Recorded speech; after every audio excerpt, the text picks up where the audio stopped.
congratulations, by the way. I am Jason from SM9 News. First question, how do you feel na nakabalik ka dito sa alma mater mo, receiving a warm welcome from your colleagues? I think warm welcome is an understatement today. I didn't know that was gonna happen. So, oh, sorry. Hello. I think a warm welcome is a very big understatement for today. It's been an amazing afternoon for all of us, and happy. I can't even wrap my head around what just happened. Level of motivation heading into Second question, what will be, unahan ko na, what will be your preparations for the upcoming 2024 Olympics? I heard na pupunta ka ng Europe to train. Kailan yan and saan sa Europe? So I'm leaving Philippines on the 15th. I only have pretty much 2 weeks to kind of unwind. Then we need to go back to training. We have less than a year to go for Paris. Then we'll be planning, at least right now, the plan is to do 4 training camps before Paris. The reason we're doing the training camp is there's specific equipment and specific times that certain places are, how do you say, the best to go to. So that would mostly be in Europe, but we will do a training camp as well in the US because there's a specific place there where, we have certain equipments that we would need to use. Last question to give chance to my colleagues. How will the financial support incentives will help you in your training for the upcoming Paris Olympics? Thank you. Well, maybe we don't need to fly budget airlines this time, so so maybe we can fly with the normal airlines and have a little bit of more luggage, and probably I can travel more with my whole team. So I would not need to travel alone. Those are the biggest things I think that would definitely help me improve moving forward. And other than that, right now I really don't have much. I guess that's pretty much what I have. Like, I still am wrapping my head around the whole thing. Thank you. Congratulations. Thank you. Good afternoon. EJ, Peter Atencio of Manila Standard. Here's my question. Will you have additional polls coming your way sa training mo? Magdadagdag ka ba ng mga polls na mas matangkad? Right now, the plan, knowing what I'm about to get from all the generous sponsors that we have here, I'm probably gonna get a backup pole in case something happens. The pole that I have in Europe, because I only have one set there, and every time I travel, there's a risk of breakage, accidents. Like back in 2016, where I missed 2 months of my Olympic qualification period back in 2016, where I broke the pole flying back to Manila from Singapore. So I think in my head right now, I'm still trying to plan to make sure that Paris will be foolproof. Talking about bigger poles, I do plan on getting bigger poles. We already ordered a few poles before the season end because we knew moving forward what are the things that we're going to work on, and we probably would be jumping on bigger sticks. Anong height ng pole mo na huli mo nung huli ka na-jump? Yung ginamit mo sa Asian Games na nung nag-gold ka doon? It's a 525 pole, so 17 feet 2 inches. How many poles do you need more? Dalawa? Dalawa pa? Bago? It depends on how good I would progress. Okay. My coach believe I have 2 or 3 pole progressions that I could get on by the time Paris comes if everything works well. How long are the two or three pole progressions na kailangan mong gamit na dalhin sa Paris, mga poles? How long are they? The difference of those poles are very minimal. It's not really the length that I think would differ. It's the stiffness of it. So I think I'm one of the guys in this. I probably have one of the highest grip in the circuit, if not the highest. So there's not really much point to get a longer pole, but the stiffer one that would propel me to a bigger jump definitely is. 2 or 3 more poles, or just 2? I don't know. You're just still, depends on how you prepare. You're still planning it. I mean, this year I didn't know I'm gonna get on the big poles that I have in my bag, and I thought I am all set for Paris. But then I got stronger a little bit faster. Then I needed to get on bigger poles. Yeah. Okay. Okay, thank you. Okay, thank you. Well, media friends, we'll just have alternate here, okay? So there are two mics in front. After a question here, we'll go over there and then come back here again. Okay, thank you. EJ here, Rafael Bandairel from PTV4. First of all, congrats on the win. My question is, can you just share with us your level of motivation right now for Paris 2024? Now that momentum is on your side, there's an influx of support, and now that you're getting an opportunity to like redeem yourself in the Olympic stage. Motivation, I would say, I think it's still the same. It doesn't really change. I want to win there. It's not that I'm not thankful. It's just, it means that it doesn't matter what happens. I'm going to go and give it my all. This just empowers me to be able to do what is necessary and be able to maximize the time that I have. So motivation-wise, not really much. And momentum, I think I'm in a very good space, very good time, and very good environment to produce something historic.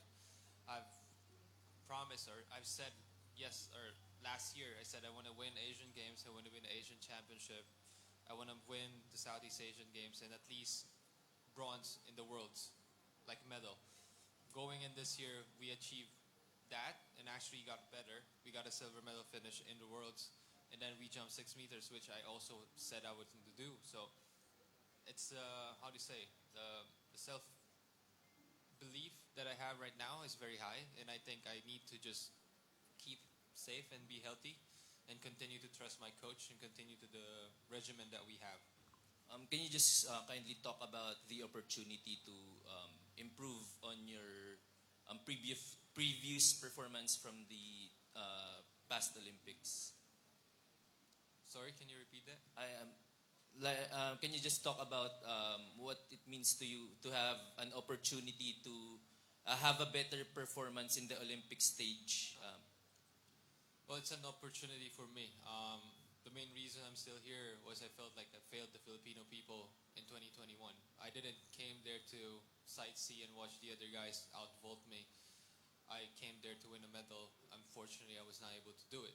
Therefore, I decided I want to go another 4-year cycle. The commitment that I have, the promise that I have to the Filipino people is until 2024.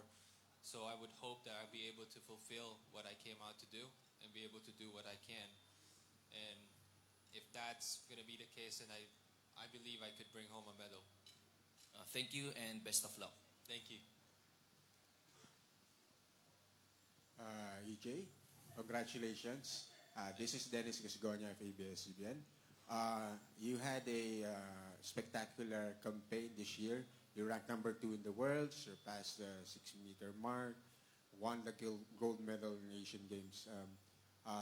Ano natutunan mo sa sarili mo during that process, and paano to makakatulong sa'yo this coming Paris Olympics? I mean, as we get older, we learn more about ourselves. And I think I've pushed myself in certain limits. Going to World Championship, for example, I got COVID a week before. I was pretty much like down in my head. I was like, why is this happening now? And like, this is the biggest meet for me of the year. I'm competing with the best of the best in the world. And why am I getting COVID? So going in there, I didn't really know what I'm capable of doing. It was just a moment of, I need to compete to the best of my abilities. I don't think physically I was in the best condition at that time. Being able to do what I did there and jump my personal best or equal and set a new Asian record definitely gave me the confidence that, sometimes half or more than half of the time it's a mental game. And having that belief moving forward, it's big. It's big, trusting yourself, being able to do what you set out to do. I think that's the best thing an athlete can have. Another question, last question. Maganda siguro i-highlight natin yung stay mo dito sa Chiang Shek College, no? What are the most memorable moments nung nandito ka, nag-aaral ka pa, hindi mo malilimutan? Hindi naman totoo yung sinabi ni Sir Jun na natutulog ako twice in one day. Once lang. Pag sinabing gising, I try to stay awake naman. And yeah, most of the time I try to stay active. And yeah, I mean, I enjoy a lot of things here. We had, actually we had our own, how do you say this? I don't know if they still have it here. Sir Alan used to choreo some stuff. So like we have plays here that like every section actually does, and we have intersection, we call it, where we play basketball and volleyball every week against the other sections of our batch. And you know, just the camaraderie that we have, and to be honest, seeing my classmates brings so much memories. You know, I grew up here, and I grew up here. I had my preschool, nursery, kindergarten, grade school, and high school all here. And unfortunately, the first building that I actually studied here now is being, it's gone, but it's being upgraded. So it's good, and yeah, what can I say?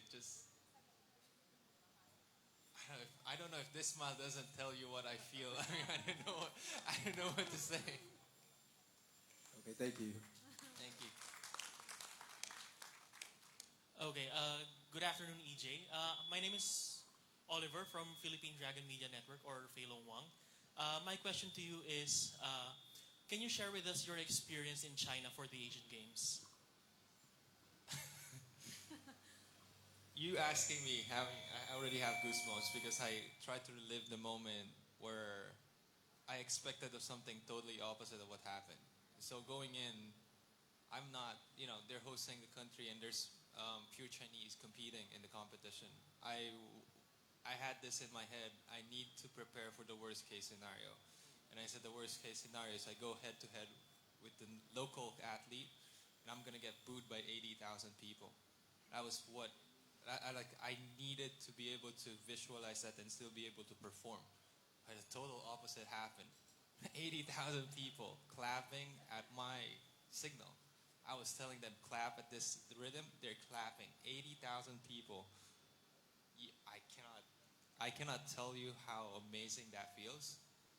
It's the biggest stadium I've been. It's the biggest crowd that I've asked to help me jump, and they did. And I'm just honored to be there. Okay. That is really great to hear that you had support from the locals also. And my last question for you is, how did you feel upon breaking the record and winning the gold medal? I think winning didn't feel as blissful as I thought it would be. It felt more like a relief. I think you guys are to blame there because you guys have been writing I'm going to bring back the gold before the meet. And in sport, nothing is certain. Probability of me winning was high, but it was never certain until I have the medal. So going into the meet, it felt more like a relief. When I won it, yeah, but I get to enjoy it a little bit more by jumping a little bit higher. And that 590 jump was a cherry on top and made the season a little bit better. I wanted to go 602 because I wanted to jump in front of an Asian crowd higher than 6 meters. And I think that would have made the competition much more significantly unifying to see the first Asian pole vaulter to go over 6 meters in my home soil, which is Asia. Okay, thank you. That's my last question, and have a great day. All right. Good afternoon, EJ. Hi, sir. Hello. I was about to introduce myself a while ago. I was thinking, but you called me by my first name, so I suppose you remember me. And for the information of everybody, I was like the third year English teacher of Mr. Obiena. I'm Mr. Alan Ray Villaverde. I'm from the publication office of Chiang Shek College. So we have a question for you, EJ. But before that, we would like to inform you that supposedly we prepared a big welcome for you from the students. Oh, We prepared. It's just that there was an announcement from our local government. So perhaps you can come back in your stay here in the Philippines and give you still that well-deserved heroes welcome. I think let's give EJ a big round of applause. Chiang Kai-shek College community. Thank you so much. Going now to my question, Sir EJ. I call you now Sir EJ. My question would be, how did Chiang Kai-shek College prepare you to become an Olympian that you are today? Whew, that's tough. As I said, Sorry. yeah. I grew up here. As Sir Jude was saying, I used to run in the quadrangle with my coaches, coaching staff here. I think we didn't have much, but the coaches have been able to instill to me that everything has a price to pay. If you want to achieve something great, you need to do something great. You need to, how do you say, there's like a trade-off. You know, I'm a really good athlete, but I really suck to be a son to my mom and dad, a son to my parents, because I'm always out of the country. And this is the price that I need to pay if I want to be one of the best in the field of sport. And I understood at a very young age because of how I was raised here. I knew that if you want to achieve something, you want to get a good grade, you need to study hard, Not necessarily pull an all-nighter, but doesn't mean you can party and, hang out and be in like computer cafes back in my day. So, and understood at a very young age because of my coaches, my teachers, and my mentors. Thank you so much, EJ. Very welcome. Good luck. Sir. Thank you. Actually, yung sinabi nung EJ, Bong Pedralbes of Malaya, to tweak it a little, what lessons, what experiences, what memories have molded you to be, since your student days in Chiang Kai-shek, that have made you the athlete that you are today. I think yun ang gusto yata ni Sir kanina tanungin sa'yo. Those values, experiences, memories that have helped you build yourself as an athlete today that you are. I don't know what the time now going into school. I'm going to talk about discipline that we have going in. We used to get reprimanded when we're late in classes. So I remember, the traffic in Abad Santos is terrible. And riding a jeep doesn't mean you don't have control of the time. Sometimes there's more, sometimes there's less. And at the end of the day, it's a matter of getting that discipline, waking up. To be honest, right now sitting here, I think that's the hardest thing to do now for me. A little bit older now, so I can't wake up so early. But at that time, I remember to drag myself out of the bed, and it doesn't matter if I want it or I don't. It's the same exact thing in my sport. It's not every day I'm motivated. Oh, I want to go to the track and kill myself. No, I want to go to the track. Sometimes I just want to sit there. I don't want to push myself. But I need to. I need to step up every day. I need to be there every day. I like it or not. It's not the motivation. It's the discipline. Probably that was instilled because of that, I don't think... So I've trained with a lot of different nationalities. My coach always says to me, oh, you're tired. The thing I always say is I'm a Filipino. The way I've been raised. This is why I'm proud to compete with the Philippine on my flag. Because I was raised a certain way, certain different culture, certain different part of the world. And I believe I am able to endure a little bit more. Okay. Relative to that, and then I'll ask a more technical question later. Relative to that, what you just received, siguro millions of pesos in support just today, and we expect that to snowball and to be even bigger. And the more recognition, most probably you'll wind up as the best Asian pole vaulter, hopefully, in the world as well. Do you keep yourself grounded and not be overwhelmed by all of this recognition, all of this honors, all of this? It can be overwhelming, but as you said, you're more experienced. So how do you keep yourself grounded and humble? This can all be taken away by one bad day. I'm an athlete. I need to be true to myself. I break a knee, I'm done. It's a fact of life. So I take this opportunity with great honor and gratitude that I'm able to be in this position such as now and be able to win the medals I've won. It's a blessing, and in a split second, I could be standing, and another, I could be down on the ground. I've been there.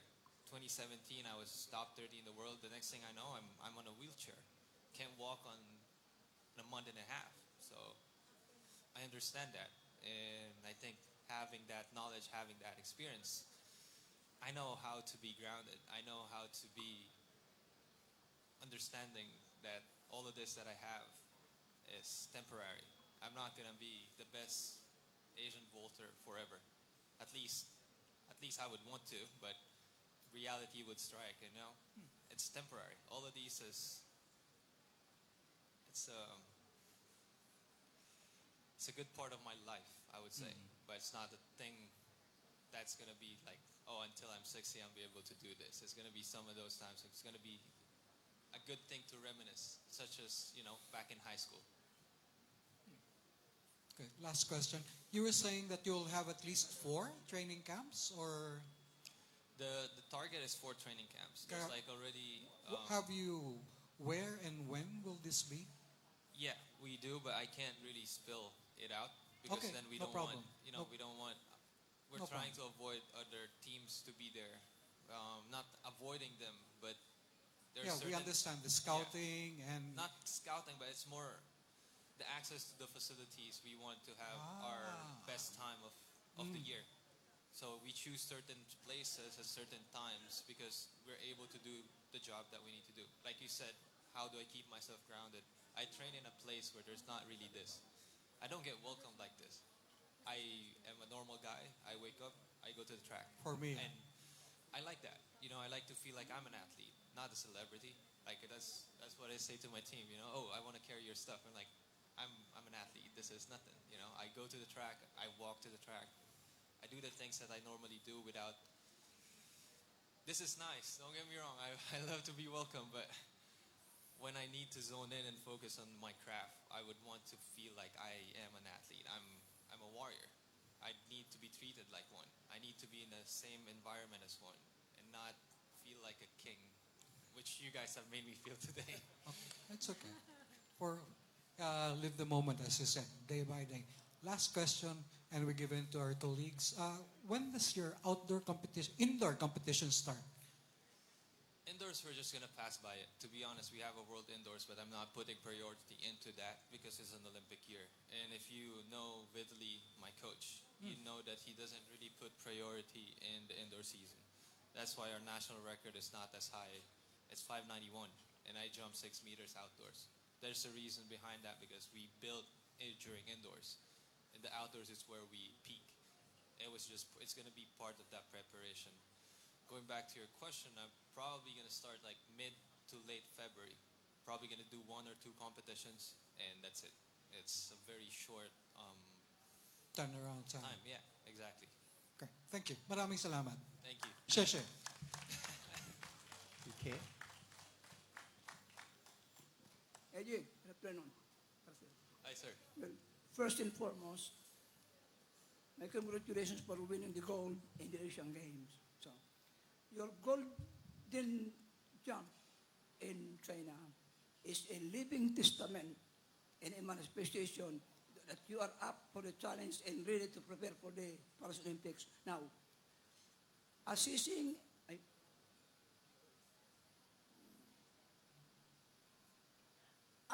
your competitiveness, what is your chances in the 24 Paris Olympics? Are you pretty confident that you can survive and overcome tremendous pressures? And at the end of the day, emerge victorious on the way to the podium for the second time around and win the golden medallion in the Olympics? I didn't hear the question. I heard that you were asking about my chances Yes, and yes, how confident yes. I am. The other stuff I didn't really hear very. Okay, so my chances, I'm world number Yes. 2, and I do believe there's a reason I am world number 2 right now. And yeah, I can't say confident. But as I said, nothing is set in stone until it's done. So bring it on, I would say. And I'm very confident in the way I've been training. I'm very happy with my team, and I trust them. And that's all I need to go forward. And right now I have the resources to do what needs to be done. I feel good. You have ample time to prepare. How many tournaments you will compete next year before the 2024 Paris Olympics? Sorry, can you repeat that, please? You have ample time to prepare, to polish and refine your jump to perfection. So how many tournaments you compete next year before the Paris Olympics? Probably 5.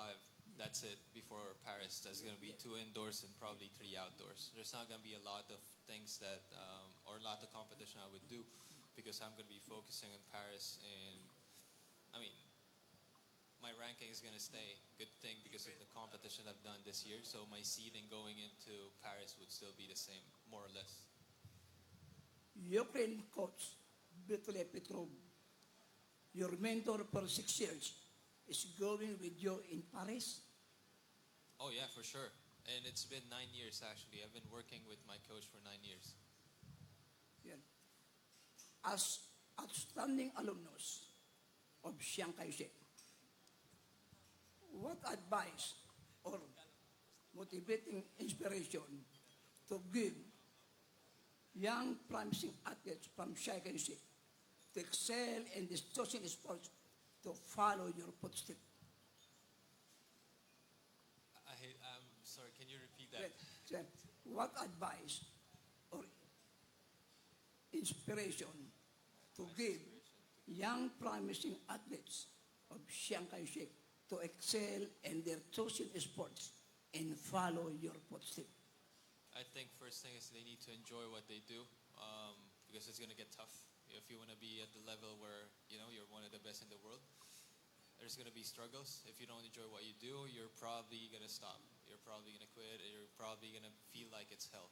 But if you want what you do, you consider the things that happened as part of the journey. And I think that's pretty important. Last question. Well, is your training in Italy is shouldered by Olympic Solidarity or the Philippine Sports Commission and Patapa? That's a good question. There are certain things that are shouldered, I would say. There's always room to get better. I do believe we're still far from being a powerhouse in any sport in the Olympics. Not because of the athletes. I think our programs are still not there. There's changes. I think it's better. I don't want to get in heavy fire. Let's just put it this way. It's a mix of a lot of different people, a lot of different things. And I think it's a very good place where I come from because I'm able to not ask just, the Filipino taxpayers' money. I'm able to get donations and be able to kind of relieve the government of the responsibility of that. And as I said, I'm very grateful and honored to be in such a position I am now. Your victories in Europe and Asia is a strong indication that you have a bright future or bright chance in the 2024 Paris Olympics. Now, you are meeting the same rivals you faced in Europe as well as in the last Olympics. Now, are you confident and optimistic that you can beat them hands down? What's the question? If I Well, can? Your string of victories in Europe, in Asia, is a strong indication that you have good chances to win medal in Paris. So you are facing or meeting the same rivals you met before. So can you meet them in Paris hands down, or confident, or you meet them in Paris confidently, impressively, and convincingly? Can you beat your rivals? My question is this, kasi medyo ano ko. I mean, as I said a while ago, I'm Yeah, world number yeah, yeah. two. It's not that Because- I'm being cocky. There's a reason why I'm world number two, and I'm very confident in the way I've performed this year. I don't know what's gonna happen next year. As I said as well, being an athlete doesn't mean I'm invincible. I'm one bad day away. Hopefully, it doesn't happen. Let's have So- last question last from. question. Thank you, sir, for those questions. Thank you. We'll have last question from Spin.ph. Good afternoon, EJ. Ruben Terrado from Spain. Yeah. EJ, let's go back to your training camp. Do you have any specific goals for that training camps? Like maybe perhaps hit the 6-meter mark consistently, or maybe perhaps beat the mark of Armand Duplantis? I mean, the plan is to get better. There's a lot of things that showed. I don't know. You guys saw the video of Asian Games. You saw the jumps. They look all kind of different. That's not consistency right there. It is high. Don't get me wrong, but it's not consistency. And consistency is the one that would put me in the best position to win. So there's a lot of things I need to work on with my technique. With my speed and strength, it could always be improved. My mental game, there's always room for improvement there. So those are the little things that we're gonna try to tweak and moving forward, try to improve. And those training camps would just empower or give us a better outcome of possibilities when it comes to improving certain points. EJ, last question. Your gold medal in the Asian Games kind of sparked the Team Philippines in Hangzhou. What can you say about, what's your message to them? Because we already have another gold in Megi yesterday, and Yep. then we're still competing. Gilas Pilipinas will fight for the gold later on. So what's your message to them? And what can you say about the overall performance of Team Philippines?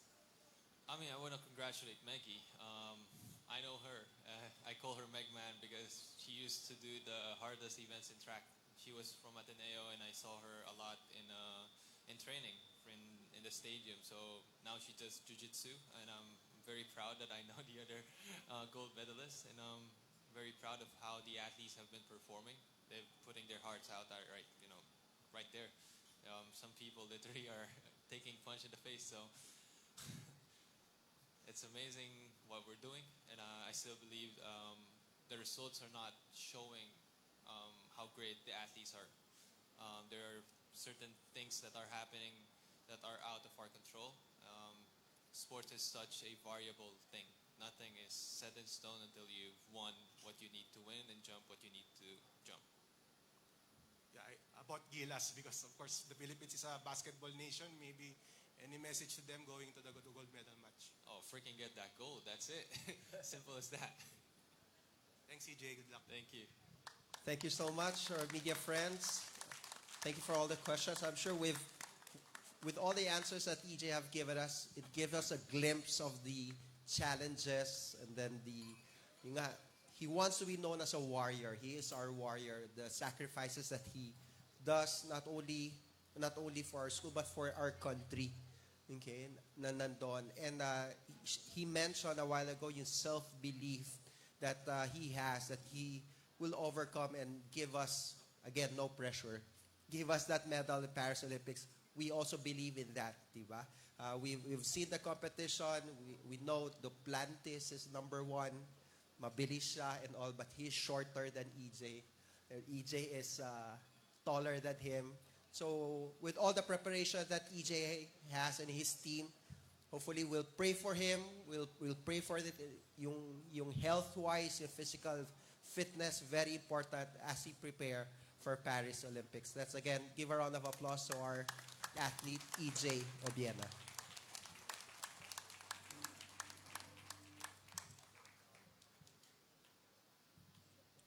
Thank you so much, EJ. Okay, so that wraps it up for us this afternoon. This has been Miss G and my co-host. Coach Ed, sir, thank you again for being with us, and I hope this will be a very memorable moment for everyone witnessing the homecoming of our national treasure, EJ Obiena. Have a nice day.